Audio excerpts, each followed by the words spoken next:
Okay. So anyway, yeah, I'm gonna, by the way, guys, it's the first time I'm doing this. I haven't done a presentation in over 20 years, so I did it professionally, but I kind of winged this. I'm not sure exactly what you guys are interested in, so what I will ask you to do is if you hold your questions to the end, okay, if you could. Also, I had a handout that I'll do at the end, and the handout is a historian contacted me about Sure. Okay, and I'm sorry. And anyway, and I vetted the historian, so I put together a quite extensive package, like 6 pages of history on it. And then it talks about my experience there and what equipment I had, and also some of my firefights that I had there. So I'll pass that out later. We can look it over. If you have any questions, we can try to answer that. But I was in Vietnam in 1969. I was drafted in December of '68, and I got out in December of 1970. And for those of you who don't know what my real title was 11 Bravo, and that's a grunt. And those of you who don't know what a grunt is an infantry soldier. Toughest job in the world. I was in Delta Company, 2nd Battalion, 8th Cavalry, 1st Air Cav. And for some of you pioneers out there, this is where we're pioneering the helicopter as a vehicle to move troops into different sections. So I flew around in helicopters a lot. It was nice but dangerous. I was a PFC E3. I came out of Spec 4. And some of the awards I've got, of course, you can see National Defense, Vietnam Service Medal, Campaign Medal. I was a good guy, good contact. Combat Infantry Badge, Purple Heart, and Bronze Star read device. I saved a guy's life one day, and they gave me a medal for it. Also up here it says Angry Skipper. And that's the website of my company. I found this out about 3 or 4 years ago. We actually had a website. And the folks that run this website and everything has annual reunions. I have never attended any, but you want to go look at it? I went there last night. It's pretty amazing. Yeah, okay. One of the things that was unfortunate in Vietnam, like we have today, is no one had cameras. You couldn't take very many pictures. There were some guys that had cameras and had pictures, but we don't have a lot of historical records like today. You know, in real time, you could be out there taking pictures of what's going on and whatever's going on at the time. Want to go to the next slide, Stu? Okay. As I said, we're 11 Bravo, and what it was is that we were a company of about 100 guys, and we were on the Vietnamese-Cambodian border long before Nixon ever said we were there. We did search and destroy missions, and we conducted night ambushes. We would do a D-type ambush, and that's where one platoon would be on what they call the kill, and then the other 2 platoons would be around in a D-type circle, protecting the kill zone. We'd set up some trip flares on each side. We had those wonderful Claymore mines, and depending on, what flare went off, if you were on the kill, you were sitting there with 2 detonators in your hands, and you would click one or the other. I was a point guy, 4 or 5 guys, and apparently, I got selected to be a point guy because I put the smartest guys out in front. Now, is that a good thing or a bad thing? Well, I thought it was the handsomest one. Yeah, well, but anyway, so they want the smartest guys out there. And after a while, I learned we probably do want the smartest guys out there because we had some really dumb guys. They didn't do what they were supposed to do. You get through the training. I went through 6.5 months of intensive training. I went through more training in Vietnam before I actually got out there.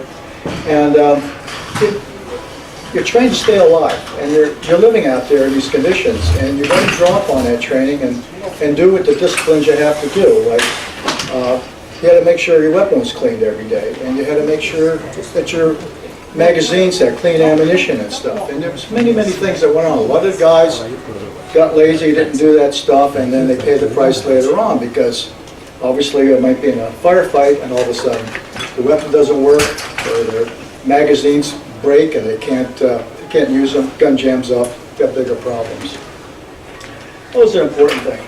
I saw considerable action for the short time I was there. I was there in May and I got airlifted to Japan at the end of August. Sometimes I was in 3 firefights a day. That's a lot of fighting.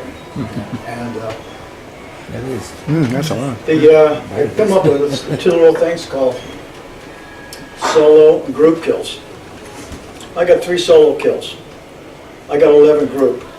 And the group kills was when we're on the kill zone, we're sitting there with the detonators. The whole team got credit for whatever we got. Sometimes we get 9, 10 guys at a night. And then I'll get to the next slide later, but what the hard parts of what the job was. But a lot of people ask me to ever kill anybody. Yes, I have. Next slide, please, Stu. Living in a jungle is awful, okay, to say the least. And that's a nice word. I could use some other 4-letter phraseology to describe this, but I was trying to be nice. You got the bugs, you got the rain, you're constantly wet, you got the heat, you get jungle rot. You're never dry. And I got the jungle rot, but it took about 2 years for it to finally leave me. That's where your skin just rots off your body. Oh, gee. You're never clean. You might be able to get to brush your teeth. Your towel is your best buddy because that's just wiping the sweat off your body constantly. It's just, you're on against the elements. And besides that, you got people out there trying to kill you. Wow. Loneliness, fatigue, never enough to eat, and being dirty. We didn't have, like today, the troops have that real-time smartphone in their hand to be able to communicate back and stuff. You got letters, generally once every 5 to 10 days. You used to get a stack of them from home. But I mean, that was your vehicle for communication, okay? We didn't have any news. We really didn't know what was going on. We never really got any updates. We were pretty isolated. We're on the border. We would be out in the field for 3 to 4 weeks. Every 5 days, if we were lucky, we got resupplied. Then for about anywhere from 5 to 6 days, we'd be on the fire base pulling duty. So we had a battalion fire base. There was 5 companies, and then we would rotate off. When you're on the fire base, obviously, you're doing maintenance, you're building bunkers, you're doing whatever you have to do. One of the things we did at night was we had mad minutes. And that's why you had to shoot up your old ammunition. And because you want to have fresh ammunition. So, you know, say around 11 o'clock, and whoever was in charge of sergeant said, okay, bad minute, let's go. And if you're pulling guard duty at the time, you run through maybe 4 or 5 magazines through your M16. Now, a lot of people think that's a waste of ammunition, but it's not. It's really important to do that, to put fresh ammunition. And it was a lot of fun going full automatic with an M16 and just hitting the wood line. So that was our fun, I guess. Loneliness, believe me. I miss my family terribly. We're always tired. Most I ever got at night was about 6 hours of sleep, if I was lucky. If we had an ambush, like when we pulled one night, we got 11 gooks on that one, and they came into our position, so we couldn't sleep. They came into our position. We used 2 defensive Claymores to kill a couple more of them, and there was the four of us standing in 3 feet of water in our foxhole all night. I was up for about 47 straight hours. Believe me, I was tired. Never had enough to eat. We only had 2 meals a day. We had sea rations. They were from the Korea era, and we had these new things called freeze-dried food. Freeze-dried food was we called them LRPs, long-range patrol. And you mixed it with hot water, and you mix it up in this bag. And usually rice and chicken was the best with peas. And that's what we ate. Of course, we're always being dirty. One of the things is that when we ate, okay, especially in the morning, I used to like to have a tin of pork and beans. That was the best thing out of the sea rations. And you made yourself a little stove, and you would heat this food up. You know, we didn't have any heating tablets. We used C4. I carried 2 pounds of C4, and you shape it into a little tablet, you put it into this little stove you made, and you light it. Number 1 rule, never step on the C4, okay? But this would just flare up, and in about a minute, you got some hot pork and beans. One of the awful things was, too, it's called cleaning up the battlefield. Okay, after you just pulverized a human being, you got to dispose of it. You have to clean up the battlefield. We generally would try to find, we were in an area where it was bombed out, like Bob over here who bombed the hell out of Vietnam. His buddies after him. You know, we find a 2,000-pound bomb crater and you would throw the bodies down in there. Generally there was a lot of rain, so there was a lot of water in there, and you just roll the bodies down in there and then we gave them some kind of burial. Having not enough to eat or drink, and I'll get into it a little bit later, but we wouldn't get resupplied. I carried 15 quarts of water with me. If I was out of water and couldn't collect any rainwater, then I didn't have any water. Sometimes we would have to go into these bomb craters and we would fill our canteens with the muddy water and use that to eat and drink. So one of the things you could say real quickly was, boy, did you get dysentery? Yeah, we had dysentery. Awful, awful. Let's do the next slide. Okay. These are some of the things we did humping through the jungle. I carried about 100 pounds on my back when I was fully loaded. But you can imagine, we didn't walk on trails. We didn't. We humped through the jungle, you know, hacking stuff through the jungle. Walking on trails was a no-no, because the enemy would set up boot traps. They would set up ambushes just like we would. So you stayed off of them. So it was a little tough humping all that equipment through the jungle. Like I said, I carried 10 meals, 5 sea rations, and 5 lurks. 15 quarts of water, that's about 26 pounds. Wow. I carried over 400 rounds of M16 and 100 rounds for the M16 machine gun. One of the things we always had to do was have a lot of ammo.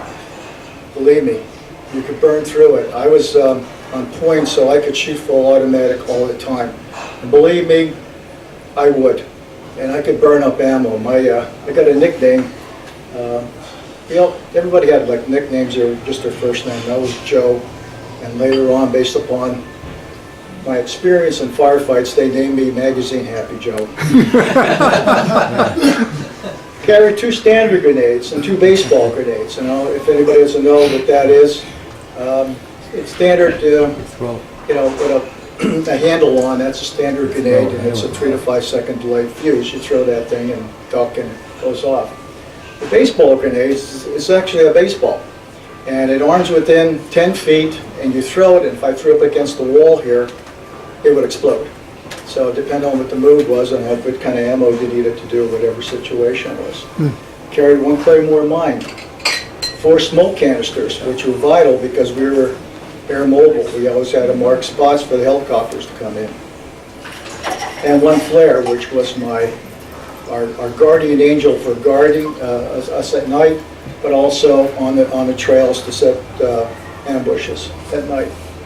2 ponchos and 1 poncho liner and 1 air mattress. Lots of bug repellent.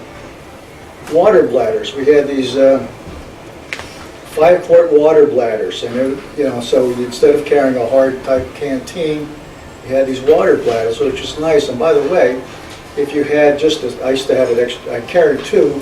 One was I blew up at night and it was a pillow to sleep on. So you learn these little tricks to have some level of comfort. Did not blow up the air mattress. It was just to lay down, so you just didn't have all the dirt and grime there. Some of the level of cleanliness to lay down on, because if you blew it up at night, you make noise. No noise. When we walked through the jungle, we whispered. We would never talk like I'm talking right now. Everybody whispered. We had to go through just to make sure that no one heard us. One of the bad problems we had that the gooks liked was we smoked. I chain smoked, and mainly because I kept the bugs off of me. I just would rip them through my teeth, and the smoke would keep the bugs off of me. But we would, again, done with your cigarette butt, we just throw it like that. You left a bad trail of that. You know, bug repellent, water bladders, of course bandages, cigarettes, writing paper, a toothbrush. I used to brush my teeth, and also had an extra one to clean my weapon. Had an entrenching tool. That was one of the big things, because every night we'd have to dig a foxhole 6 feet by about 3 feet by 4 feet deep, because the whole team had to be able to get down in that foxhole in case if we got a mortar attack or whatever we needed for protection. So it was a lot of work. And of course, you know, we had a gas mask too, and a helmet. And I also carried 172 millimeter anti-tank rocket, because the Gooks, when we were where we were going,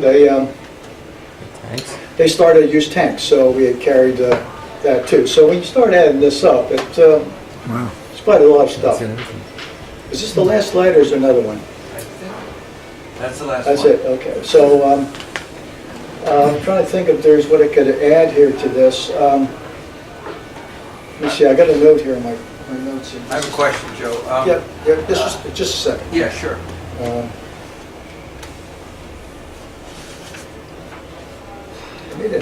I made a note on here, I just want to read this.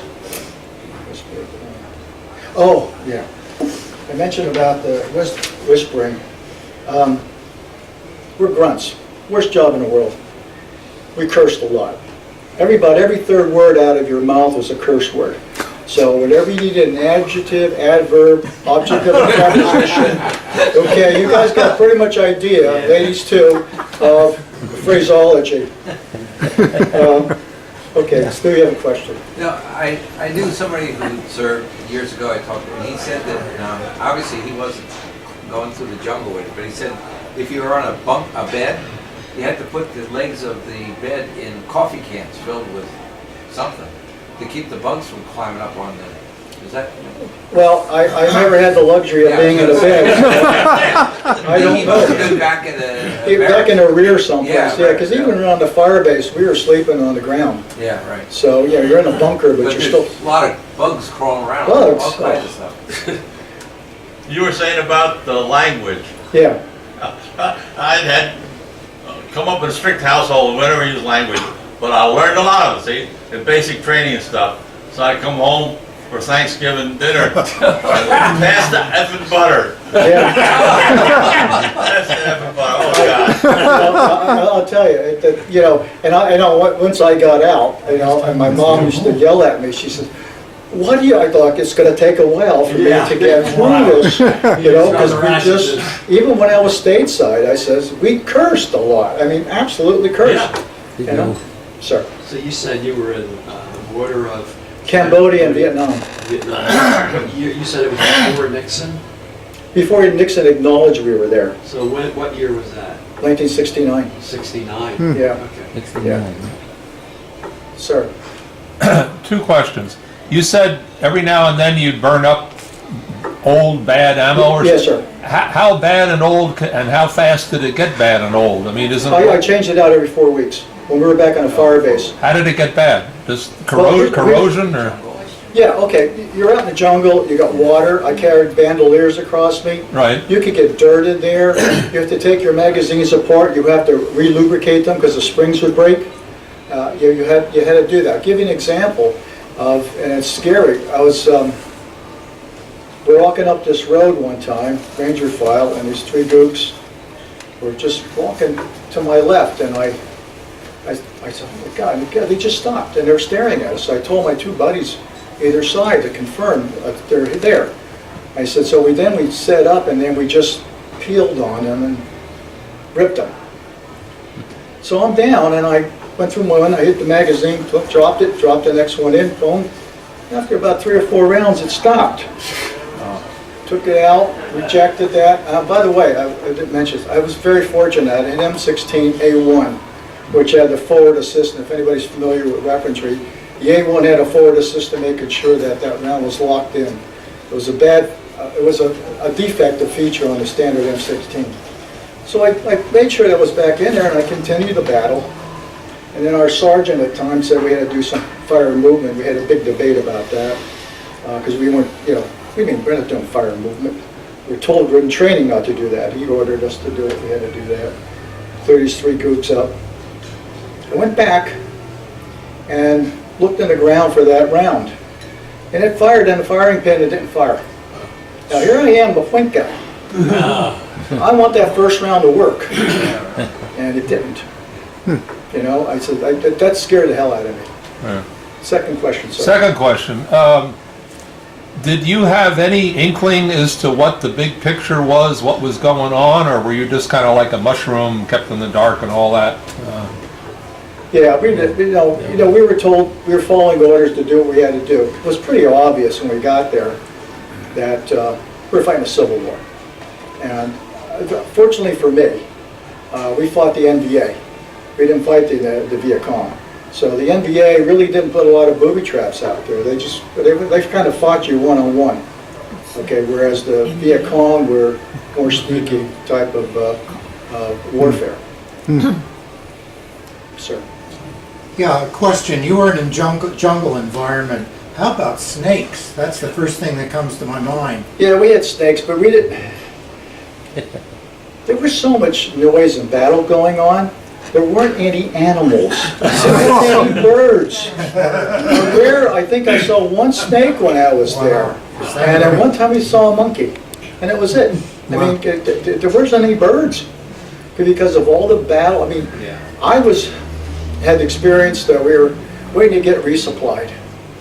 And we had to move to another position, and we had to almost double time. But fortunately, we didn't have any equipment. We were on our 6th day. We didn't have anything left except our weapons. And we had to double time up, away from this thing because they were going to bring in what they call a B-52 arc light strike. Well, we had to be 2 clicks away, 2 kilometers away, minimum distance. And when I sat down on this ridge, and I heard this whoosh coming down, and the noise, and the ground shaking like an earthquake, and then these big clouds of smoke coming up, because I was able to see this come in. I mean, even the animals didn't want to be there. Sir. Yeah, I'm looking at this list. What did you guys each have, a wheelbarrow or something? No, we had a rucksack there, You had all this stuff. Literally, guys, I mean, when I was fully loaded, this is how I walked. Oh, wow. I had to bend over, because if I went like this, I fall backwards. How much did all this weigh? About 100 pounds. That's what I figured, at least. The fully loaded 100 pounds, like 26 pounds of water. So you couldn't be very nimble running through the jungle, could you? Well, no, but first thing I did, okay, I had what they call a heavy load and a light load. And as soon as we got in battle, okay, if something's out, I would fall backwards because it was easy. I had 2 pins here, and I would pull these 2 pins and they drop my heavy load rucksack. I still had on me water, ammunition, hand grenades, so I could go off and I can fight with it. I could maneuver quite easily. It's just one of those things, You learn through experience. I mean, it's hard to say. There's so much training they can give you, but then I'm actually doing it. Bob. 2 questions. You called yourself a cavalry unit. Yes. You never mentioned a horse or a cow or anything? No, the new cavalry horses were helicopters, Hueys. They're Huey helicopters. And we used to put, 5 or 6 of us in there. And of course, you had 2 door gunners and 2 pilots. And You had to be your own supply sergeant.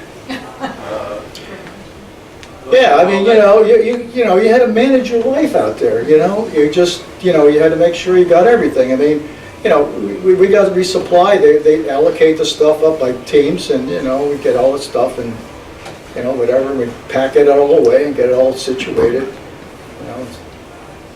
Best I could describe it. I mean, we just had to go down to the ammo dump and get ammo. How did the natives live? In the sense that, we thought about the discomfort for you guys, you white Americans. How did they survive? I was in a free fire zone. I mean, I could shoot anybody in front of me. No questions asked. I didn't have to be shot at. So the only time anybody was in front of us that were civilians were bad guys. So we never came across any villages or anything. I got to tell you, on that border of Vietnam, Cambodia, it's pretty much no man's land. Okay, except the only people out there were, the good guys and the bad guys. I don't fancy your question or not. Yeah, I was just wondering, about the heat and the bugs and all that kind of stuff. That was people back, back near Saigon and stuff in the Delta. I mean, they survived whatever they did. I wasn't really exposed to a lot of them. I mean, I came in, I had 3 days of training, and they transported me out to Fire Base St. Barbara. That was it. Get my introduction. Stu. You you use radio contact to radio back? You were the... Oh, we always had a radio guy. Point. We always had a radio Did you guy. call in strikes?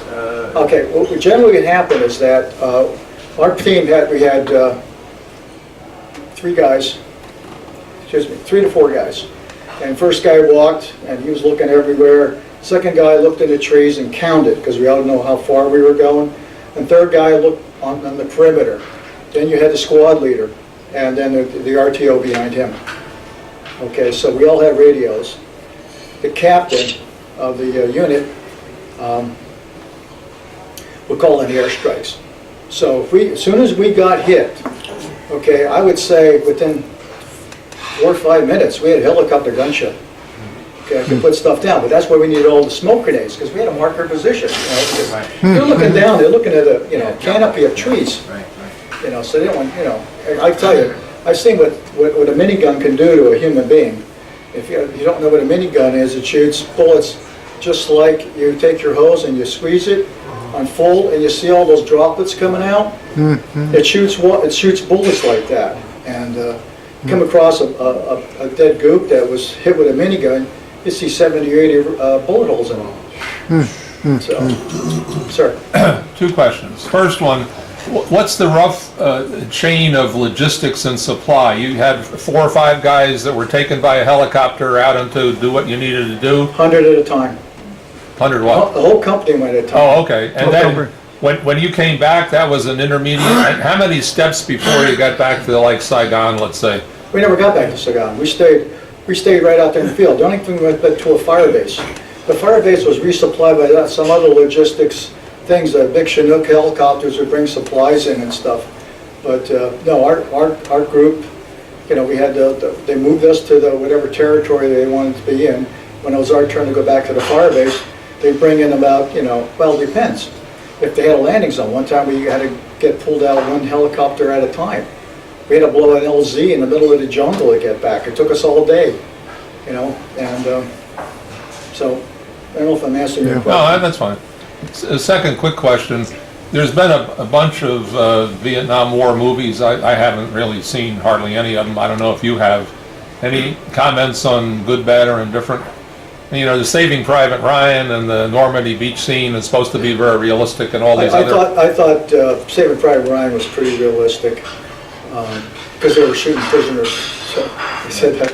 But on the Vietnam ones, I'm going to say pass. Whatever ones I saw. Just Hollywood stuff? It's Hollywood stuff. Thank you. Yeah, Joe. The reason I say it's Hollywood stuff, because the act, this is what I liked about Saving Private Ryan, was more realistic, because the guys were dirty. Okay, you watch those other movies, and the guys are all clean shaven. That's not a soldier. Yeah. What was your overall mission? Was it protect the border, or to No, it was to go find people and kill them. just find? Search and destroy. Search and destroy. Okay, search and destroy. If you were in front of us, we can kill you. Okay, and the other thing is Agent Orange. Yeah. Was that used in the jungle where you were? Yes. Okay, but the Agent Orange. The Agent Orange was used to defoliate, and what they originally defoliated was a 100-meter perimeter, 100 meters out around the whole fire base. So we have a field of fire. So, we would be walking through that stuff. They would spray it right there while we're going. Oh, gee. Can you get in the bunker while we're doing this? Wow. So anyway, it was very greasy and stuff. So, but what about the Agent Orange is that they defoliated so much stuff it leached into the ground. Right. They gave us potable water. That means they dug a well, and they gave us that well water. Oh, gee. One thing, I have Agent Orange. I have chronic lymphoma leukemia because of that. I was diagnosed in 2010. I'm in remission right now. Got the prostate cancer, and also what it did, it fried my sperm, so me and my wife could not have kids. Wow. So that was 3 things right there I could attribute to Agent Orange. Wow. You said it's a fire base, so this is a base you go back to? Yeah, and there's cannons. And okay, so the fire base would, we needed artillery support. call back to the fire base, and they'd send a 155 or 105, based upon what the forward observer we had in the company to drop shells in. But what they really did was, they would fire the 175 millimeter guns out to some forward observer in Cambodia someplace, dropping shells in. So that was what the fire base was designed to do. Did you have barracks there? Oh, no, we had bunkers. Bunkers? Yeah, we had dirt walls and we had sandbag bunkers. So there was no running, no... No. Okay, you're using No, trees. no, we had, trenches for, Okay. latrines and all that stuff. Okay. It was filthy. So basically, how long were you in? How long were you in? I was in Vietnam only 90 days. 90 days. Okay. Okay, I came home on a stretcher. I spent 150 days in a hospital recovering from my wounds. And here is a souvenir.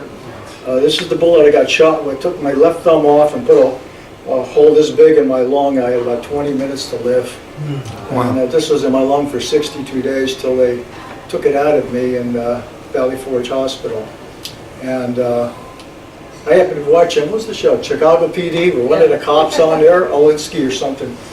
He had said he was wearing a bullet like this. Around, he said he got shot with it. I said, Joyce, I've had this bullet for decades. So I went to the jeweler and got it made and wear it around my neck. Wow. For your service. Well, thank you. Thank you. Thank you, sir. Sir. When you were going to Vietnam, you had the reality that you might have to shoot people. Yeah, How did you deal with that? that was easy. I was already a hunter. I mean, I killed deer, I hunted small game, I grew up with guns. So my job was to kill people. So the first one, from me to you, I laid an ambush. Kid was about 15 or 16 years old. I shot him 38 times. Wow. Now, the hardest part was what they said, awful, leading him to battlefield. That was a little tough when I had to pick him up and throw him away. Ma'am, I'm not sure if this makes sense, because I'm trying very hard to make sense of everything, and your abbreviations sometimes throw me off. But Bob Fauché asked something about cavalry, and you are the Delta Company 2nd, 8th Right. Cavalry, 1st Air Cavalry. Yeah. Now, does that mean that there were lots of additional groups like you that were all called cavalry? yeah, the first Air Cavalry was about 20,000 men and women. Okay. Yeah. Cavalry, 2nd and 8th, I tell you, the 1st of the 7th, that was Custard's old unit that was ambushed at the Little Bighorn. That was the cavalry, the 1st Cavalry then. And of course it evolved into what Okay. it was when I was there. So when Bob said, well, it didn't mean horses, but did it always mean, or you responded to him by saying it meant that the helicopters... Right, we weren't riding horses, we were riding helicopters. And does that mean each of the, anyone who was in Vietnam in the cavalry, were they involved in that Yes, kind of ma'am. thing? Yes. Oh, That was Wayne. that was, one of our relatives died of Agent Orange about maybe 4 years ago, and he had a cavalry address.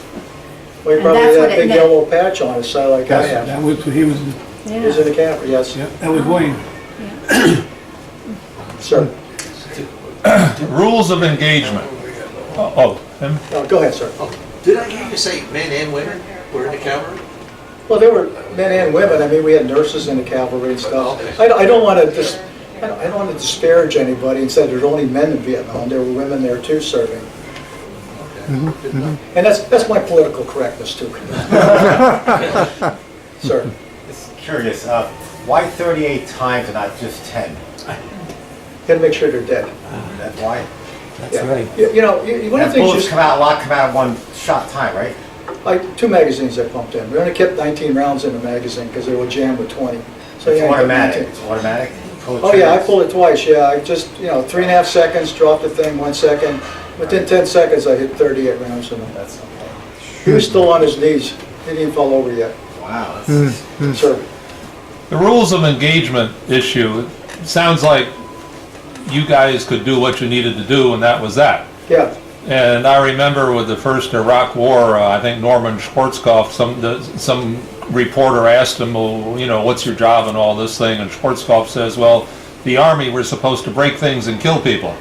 you know, and then it works into, well, we're gonna build schoolhouses and you can only shoot after you've been shot at. I mean, any comment on how it got so bad, or Well, we didn't have any news people with us. We didn't have anybody who was an anti-war zealot that's saying, oh, you should have let them shoot at you first or something, you know? So, what you have, you know, today, in the modern day, is you got real-time exposure. So, you know, someone says, well, well, they raised their hands up, well, so what? You know, they could have went, reached back here for, a gun or something. Ma'am, Donna. You mentioned you got a medal for saving someone. Would you be willing to share that? Yeah, we had, we're walking through the jungle, and our left flanking movement happened to be exposed. There was a bunch of bomb craters, and there was also these big anthills, and the anthills are about 6 or 7 feet high, and this round in Vietnam. And so, the left, it's a flanking movement, and my buddy Matt Alexander from Chicago, he was in front of me, and I was walking second, and Matt says, we're running into each other. They should have been behind us a little bit, because we walked in a formation where the lead would be out there in front, and the two flanking movements would be back a little bit as we walked through the jungle. Next thing you know, all hell broke loose. The whole wood line opened up, and nothing but white tracers coming at everybody. The point guy in the left flanking movement had a round go in between his helmet and his helmet liner, go up to it round and out the back. Saved his life. Wow. Matt yelling at me because I hit the ground, and everybody else did. He was exposed out there on this area. I popped up, I went right by the anthill next to me, and I squeezed off about 4 magazines into the wood line and suppressed the fire. So they gave me a medal for saving his life. That's nice, yeah. How were you treated when you got back after you recovered? I didn't have really a problem. If someone gave me a hard time, they usually ended up on the ground. When I went to school at Penn State, the deans just to leave the veterans alone, don't do anything, because these guys are, a lot of them are seasoned killers. They don't to be screwed with. So it worked out okay. I had a lot of respect though from the people I worked with and everything. So it really wasn't. That bad. Like I said, there's only a couple of people that end up on the ground. Was this a 1 month or 1 day or 1 year? How long was it? Oh, you had a 1 year tour. 1 year? Yeah, you had to be there for a year. I didn't make it a year. I made 90 days. And they're wounded, right? One of the things I'm going to do here, I have handouts, and here I'm this historian. Watch the wire. This one, this historian, and this is about 6 pages, and a lot of good information that you could take this to just break it up in hand. Yeah, I got 15 here, so just if you have to share. And in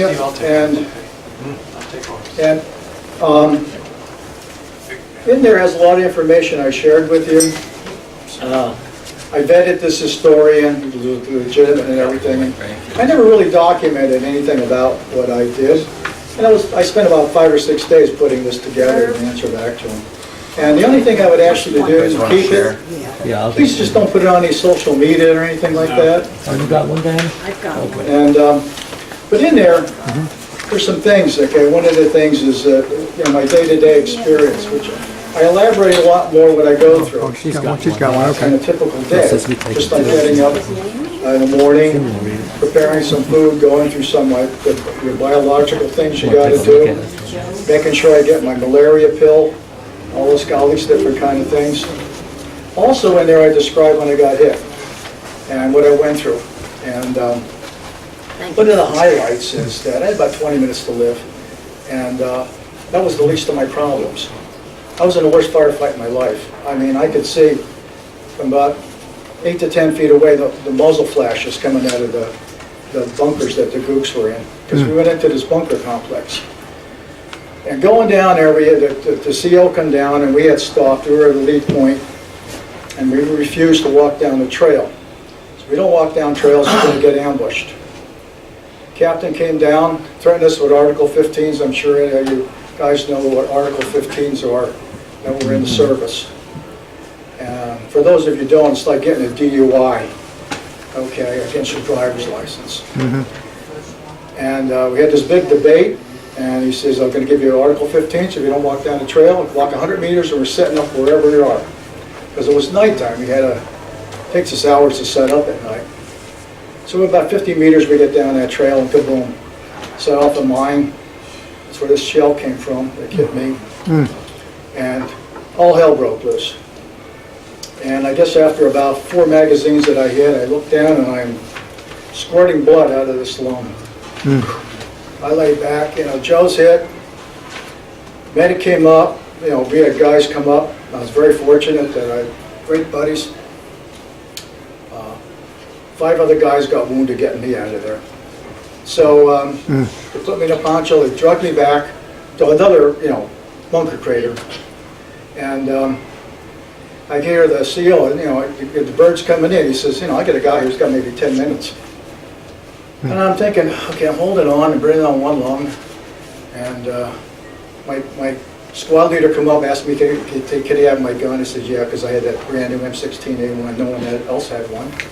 And they're all checking me out and stuff, and the medic's working on me. He got wounded, getting me slid back. And I'm thinking, how the hell am I going to get out of here? We're in a major battle, gunship shooting. The Gook's got a 51 caliber anti-aircraft gun shooting at the gunships. And we know this bird's going to land here. He's looking at Harvard to look me up. So what the hell, I'm screwed. So my ride's coming in. Next thing you know, this harness comes bailing down from the ground. It's about 8 feet long. Guys pick me up, strap me up into this harness. What's going on? You'll see. Bird went around, the cable came down, hooked me up, and James Bonded me right out of there. Bouncing off trees. 5 minutes later, I was in a mash unit. Wow. Amazing.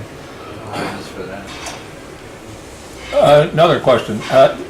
Your immediate group of people, or maybe the second largest group you were in, consistent, or did you have a lot of replacements come in? And I replaced the guy that got wounded, okay, and it was pretty much, I think we had like 96 guys in the company in 3 platoons, and when I was there, it was pretty much static, I don't remember anybody floating. I didn't know anybody else in the other 2 platoons. I really wasn't there. We didn't socialize a lot. Okay, you were pretty much with your little group of guys, 4 or 5 guys in your platoon overall, but you kind of lived together with these other 4 or 5 guys, and you spent your whole life there with them. You're a team working together as a team, and you slept in the same spot at night and everything else like that. You pulled guard duty together and everything else like that. So it's the best I could say, a little tiny family. Yeah. What about that captain? Did he apologize for ordering you guys down the trail? Or? I don't know. He probably got his ass chewed out by the sergeants. I know that. They told you what's going to happen, and that's what happened. Yeah. It's terrible. Terrible decision. Yeah.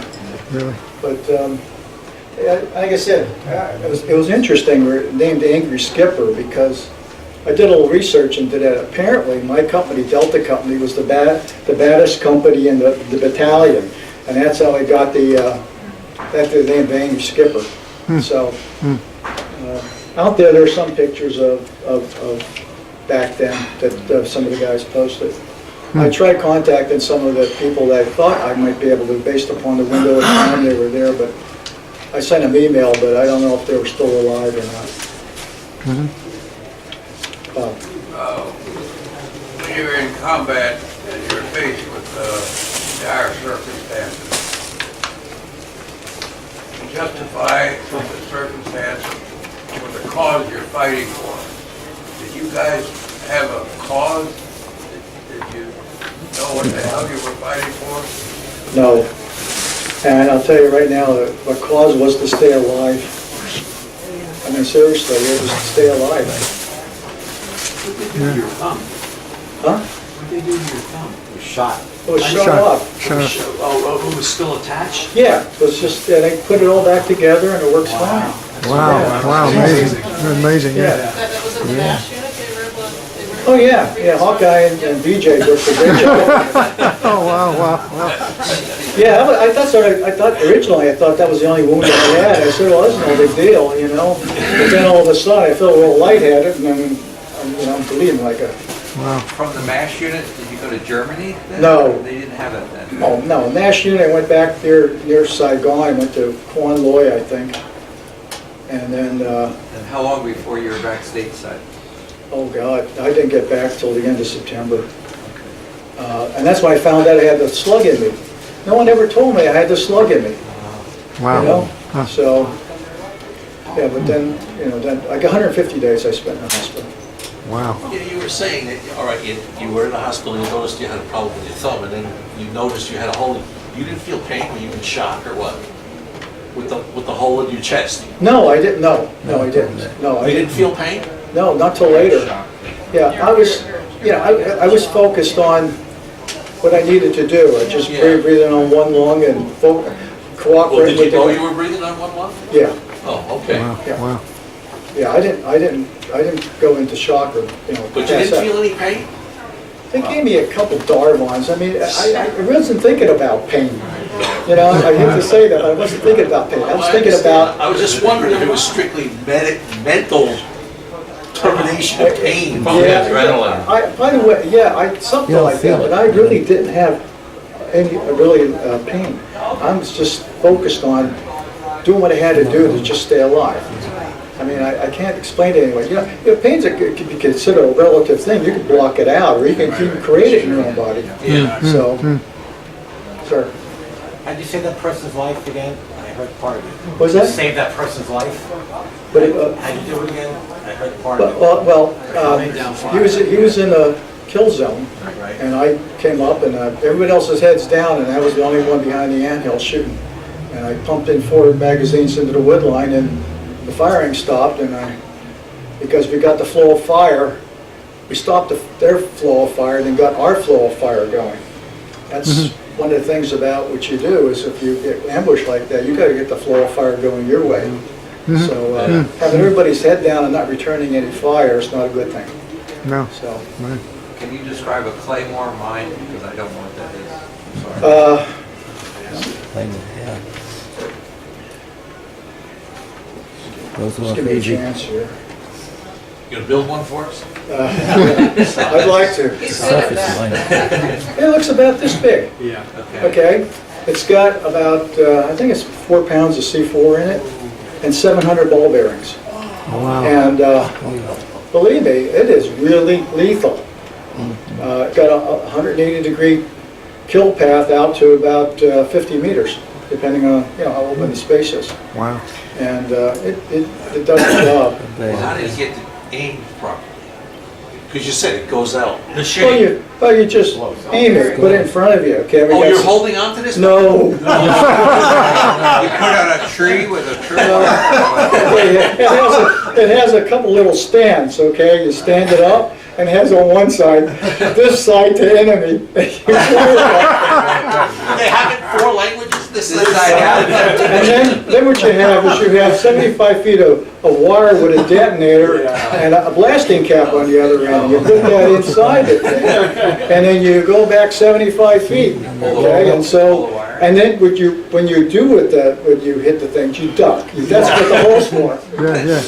Okay? Wow. Sorry. All right, the second page, it says, what was the funniest incident that ever happened to you while you were in service? Nothing ever happened was funny. I'll tell you that. Yeah, but Now you nothing, can laugh. yeah, but nothing of it was funny. Yeah. Yeah. That was very good. Very good. Thank you.